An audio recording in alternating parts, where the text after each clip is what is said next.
అదరగొట్టే కారం రంగు రుచి ఆచి కారం పొడి.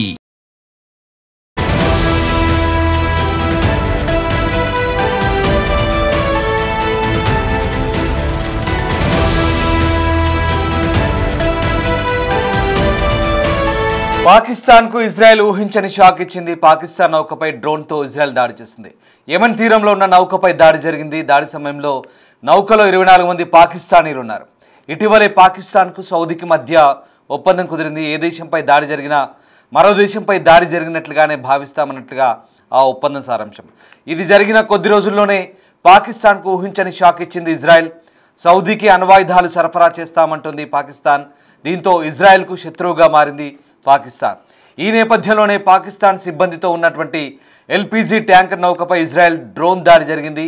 దాడితో నష్టం జరగలేదంటూ పాకిస్తాన్ చెప్పుకుంటోంది. దాడి జరిగిన వెంటనే మంటల్ని ఆర్పేశారంటూ తెలుస్తోంది. ప్రస్తుతం హౌతీల నియంత్రణలో రస్ అల్ ఇసా ఉంది. పోర్టులో పాకిస్తాన్ నౌక ఇక్కడే ఉంది. ప్రస్తుతం హౌతీల బందీలో పాకిస్తాన్ సిబ్బంది కూడా ఉన్నారు.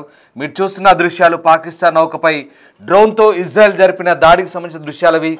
యెమెన్ తీరంలోని ఈ దాడి జరిగింది. యెమెన్ తీరంలోని రాస్ అల్ ఇసా ప్రాంతంలో ప్రస్తుతం హౌతీల నియంత్రణలో ఆ పోర్టులో ఈ నౌక ఉన్నట్టుగా చెప్తున్నారు. పాకిస్తానీ నౌకపై యెమెన్ తీరంలో పాకిస్తాన్ సిబ్బందితో కూడిన నౌకపై ఇజ్రాయెల్ డ్రోన్ దాడి జరిపిన దృశ్యాలు మనం చూస్తూ ఉన్నాం. Disturbing content on big TV screen. Houthi బందీ సంక్షోభం తర్వాత పాకిస్తాన్ సిబ్బందితో కూడినటువంటి ఎల్పీజీ ట్యాంకర్ను సురక్షితంగా తరలించారు. ఇప్పుడు 24 మంది పాకిస్తాన్తో సహా 27 మంది అక్కడ ఉన్నట్టుగా తెలుస్తుంది. ఇజ్రాయెల్ అలాగే సౌదీ అరేబియా ఇటీవల ఒక రక్షణ ఒప్పందంపై సంతకాలు చేశాయి. దీని ప్రకారం 2 దేశాలపై దాడి మరొక దేశంపై దాడిగా పరిగణించబడుతోంది. ఈ ఒప్పందం తర్వాత పాకిస్తాన్ సౌదీ అరేబియాకు అణ్వాయుధాలను సరఫరా చేయడం గురించి కూడా మాట్లాడినట్టుగా తెలుస్తోంది. ఈ ప్రకటనలతో పాకిస్తాన్ అనవసరంగా ఇజ్రాయెల్తో తన శత్రుత్వాన్ని పెంచుకుంది. ఇప్పుడు ఇజ్రాయెల్ పాకిస్తాన్ ఓడపై దాడి చేసినట్టుగా వార్తలు వస్తున్నాయి. దాడి జరిగినప్పుడు ఎర్ర సముద్రంలో ఆ ఓడ ఉంది. పాకిస్తాన్ సిబ్బందితో కూడిన ఎల్పీజీ ట్యాంకర్ ఇజ్రాయెల్ దాడికి గురైనట్టుగా పాకిస్తాన్ హోంమంత్రి మెహసిన్ నఖ్వీ ధృవీకరించారు. హౌతీ తిరుగుబాటుదారుల బారి నుంచి ఓడ సురక్షితంగా తప్పించుకుందంటూ ఆయన చెప్తున్నారు. ఆ నౌకలో 27 మంది సిబ్బంది ఉన్నారు. వీరిలో 24 మంది పాకిస్తానీలు, 2 శ్రీలంక జాతీయులు, అలాగే ఒక నేపాలీ పౌరుడు కూడా ఉన్నారు. అక్కడి స్థానిక మీడియా నివేదికల ప్రకారం సెప్టెంబర్ 17న ఇది ఓడను ప్రస్తుతం హౌతీ నియంత్రణలో ఉన్నటువంటి రాస్ అల్ ఇసా ఓడరేవులో నిలిపివేశారు. ఆ సమయంలో ఇజ్రాయెల్ డ్రోన్ ట్యాంకర్ను లక్ష్యంగా చేసుకుంది. ఈ దాడి కారణంగా ఓడలోని ఎల్పీజీ ట్యాంకుల్లో ఉన్న ఒకదానిలో భారీ పేలుడు సంభవించింది. అయితే సిబ్బంది మంటలను అదుపు చేయగలిగారు. అలాగే విమానంలో ఉన్న ప్రతి ఒక్కరూ ప్రాణాలతో బయటపడ్డట్టుగా తెలుస్తుంది. ఇక పాకిస్తాన్ వార్తా సంస్థ ట్రిబ్యూన్ చెప్తున్న దాని ప్రకారం దాడి జరిగిన వెంటనే హౌతీ తిరుగుబాటుదారుల పడవలు సంఘటనా స్థలానికి చేరుకుని ఓడను తమ ఆధీనంలోకి తీసుకున్నాయి. సిబ్బందిని చాలా రోజులుగా నౌకలోనే బందీలుగా ఉంచినట్టు తెలుస్తోంది. పరిస్థితి దారుణంగా ఉందని నెమ్మదిగా ఆశలు కూడా సన్నగిలుతున్నట్టుగా పాకిస్తాన్ భావిస్తోంది. దీనికి సంబంధించి ఎక్స్లో పాకిస్తాన్ హోంమంత్రి మెహసిన్ నఖ్వీ ట్వీట్ చేశారు. పాకిస్తాన్ ప్రభుత్వం తన పౌరులు సురక్షితంగా తిరిగి వచ్చేలా చూసేందుకు రాత్రింబవళ్లు పనిచేస్తున్నట్లుగా చెప్తున్నారు. ఒమన్లోని పాకిస్తాన్ రాయబారి నవీద్ బుఖారీ సౌదీ అరేబియా అలాగే భద్రతా సంస్థలకు ఆయన థ్యాంక్స్ చెప్తున్నారు. సంక్షోభాన్ని ఎదుర్కోవడంలో పాకిస్తాన్ సౌదీ అరేబియాకు సహాయం చేసి ఉండవచ్చని ఇది స్పష్టంగా సూచిస్తుంది. ట్యాంకర్ అలాగే దాని సిబ్బంది ఇప్పుడు సురక్షితంగా ఉన్నారని, అలాగే యెమెన్ జలాలను విడిచిపెట్టినట్టుగా నఖ్వీ చెప్తున్నారు. సో మొత్తం మీద ఈ ఘటన తర్వాత 2 ఇబ్బందులను ప్రస్తుతం పాకిస్తాన్ ఎదుర్కొంది. ముఖ్యంగా ఒకటేమో ఇజ్రాయెల్ డ్రోన్ దాడిలో పాకిస్తాన్ నౌక ధ్వంసమైంది. ఆ దృశ్యాలు చూస్తున్నాం కదా. అలాగే ఇజ్రాయెల్ దాడి జరపగానే మరోవైపు ఆ నౌకను హౌతీలు చుట్టుముట్టారు. అదంతా హౌతీలు యెమెన్లోని హౌతీల ఆధీనంలో ఉంది. మనకు తెలిసిందే ఎర్ర సముద్రం అంతా కూడా హౌతీలు పైరట్లుగా మారి ఆ ప్రాంతాన్ని అంతా కూడా వాణిజ్య నౌకలు ధ్వంసం చేస్తున్నారు. ముఖ్యంగా అమెరికా, బ్రిటన్ నౌకలను ఎక్కువగా డ్యామేజ్ చేస్తున్నారు సముద్రపు దొంగలు, హౌతీ దొంగలు. సో దీంతో హౌతీ శిబిరాలపై వరుసగా అమెరికా దాడి చేస్తుంది బ్రిటన్ సహకారంతో. అంతేకాదు హుదైదా పోర్టు, సనా, హౌతీల యెమెన్ రాజధాని అయినటువంటి సనాపై కూడా ఎయిర్పోర్ట్పై దాడి చేసింది. అనేక సార్లు అమెరికా వరుస దాడులతో ఒక్కసారిగా హౌతీలపై విరుచుకుపడుతుంది. అంతేకాదు ఇజ్రాయెల్ కూడా చాలా దాడులు చేసింది హౌతీలపై. ఎందుకంటే హౌతీలు హమాస్కు సపోర్ట్గా నిలుస్తున్నారు. హమాస్కు సపోర్ట్గా నిలుస్తూ ఇజ్రాయెల్ నగరాలపై హౌతీలు కూడా దాడి చేస్తున్నారు. దీంతో హౌతీలపై ఇజ్రాయెల్ కూడా వరుస దాడులు చేసింది. చాలా వరకు ఏకంగా హౌతీలు టెల్ అవీవ్పై దాడి చేసినప్పుడు, ఇజ్రాయెల్ క్యాపిటల్ సిటీ టెల్ అవీవ్పై దాడి చేసినప్పుడు హౌతీలు వాళ్ళపై ఏకంగా మిసైల్స్ దాడి చేశారు. దీంతో ఇజ్రాయెల్ కూడా అదే స్థాయిలో హౌతీలపై దాడి చేసింది. ఏకంగా సనాపై, హుదైదా పోర్ట్పై, అలాగే చాలా ప్రాంతాల్లో హౌతీలను కోలుకోలేని దెబ్బతీసింది ఇజ్రాయెల్. మిసైల్స్ దాడి చేసింది, అమెరికా సహాయంతో చేసింది. బ్రిటన్ చేశారు, అమెరికా వాళ్ళు చేశారు.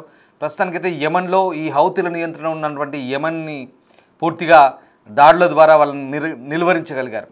అంతేకాదు వాణిజ్యానికి తీవ్ర ఇబ్బంది కలిగిస్తున్నారు హౌతీలు. ఆ ప్రాంతం అంతా కూడా ఎర్ర సముద్రాన్ని ఆధీనంలో ఉంచుకొని ఆ రకంగా వాళ్ళపై దాడులు కొనసాగిస్తున్నారు. దీంతో ప్రస్తుతం ఉమ్మడి శత్రువుగా మారాడు ఈ హౌతీలంతా కూడా వీళ్ళకి. సో ఆ రకంగా ప్రస్తుతం ఇక్కడ సరే అదంతా పాత విషయం. ఇక్కడ విషయం ఏంటంటే పాకిస్తాన్ నౌక ఆ ప్రాంతంలో ఉన్నప్పుడు ఇజ్రాయెల్ దాడి చేసింది. దీనికి కారణం ఇజ్రాయెల్ పూర్తిగా ఇంకా వెల్లడించాల్సి ఉంది. బట్ ఇక్కడ ఈ డ్రోన్ దాడి చేయడానికి కారణం ముఖ్యంగా ఇటీవలి కాలంలో సౌదీతో రక్షణ ఒప్పందం కుదుర్చుకుంది. సౌదీకి పాకిస్తాన్ అణ్వాయుధాలు సరఫరా చేస్తుంది, న్యూక్లియర్ వార్ హెడ్స్ని ఇస్తుంది అనేది ఇజ్రాయెల్ ఆరోపణ. ఎందుకంటే ప్రధానంగా ఇక్కడ కొన్ని అరబిక్ దేశాలతో ఇజ్రాయెల్ కొంత సిద్ధాంతపరమైన వైరుధ్యాలు ఉన్నాయి. అందులో భాగంగానే ఇక్కడ ఇజ్రాయెల్ ముఖ్యంగా ఈ అణ్వాయుధాల నియంత్రణ కోసం ఎప్పటి నుంచో దాడులు చేస్తుంది. మొన్న ఇరాన్పై దాడులు చేసింది. అందుకే ఇరాన్ యొక్క అణ్వాయుధ కేంద్రాలను కూడా విధ్వంసం చేసింది అమెరికా సహాయంతో. ఇక్కడ మరి నేరుగా సౌదీతో కానీ పాకిస్తాన్తో కానీ నేరుగా ఇప్పటివరకైతే ఇజ్రాయెల్కి ఎలాంటి పోరాటాలు కానీ శత్రుత్వాలు కానీ లేవు. కానీ ఇప్పుడు కొత్తగా ఈ దాడుల తర్వాత కొన్ని కొత్త పరిణామాలు ఉత్పన్నమయ్యే అవకాశాలు కనిపిస్తున్నాయి. రైట్, మొత్తం మీద అయితే పాకిస్తాన్కి షాక్ ఇది. పాకిస్తాన్ ఓడపై ఇప్పుడు ఇజ్రాయెల్ డ్రోన్ దాడి చేయడం మరి నిజంగా పాకిస్తాన్ ఓడను టార్గెట్ చేసిందా, లేదా అది హౌతీల నౌకగా భావించి ఇజ్రాయెల్ దాడి చేసిందా, అందులో హౌతీలు ఉన్నట్టుగా భావించి దాడి చేసిందా అనేది ఇంకా పూర్తి స్థాయిలో వెల్లడి కావాల్సి ఉంది. సో ఈ దాడి జరిగిన తర్వాత దాన్ని మళ్ళీ హౌతీలు చుట్టుముట్టడం, హౌతీలు వాళ్ళ నియంత్రణలోకి తీసుకొచ్చి అందులో ఉన్న సిబ్బందిని అందరం కూడా బంధించారు. అంటే ఇక్కడ హౌతీలు పాకిస్తాన్లకి ఏం సపోర్ట్గా లేరు.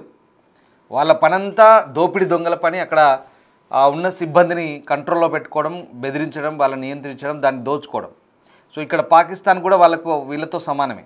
బ్రిటన్, అమెరికాలో ఎలాగో హౌతీలకు పాకిస్తాన్ ఓడ కూడా అంతే సమానం.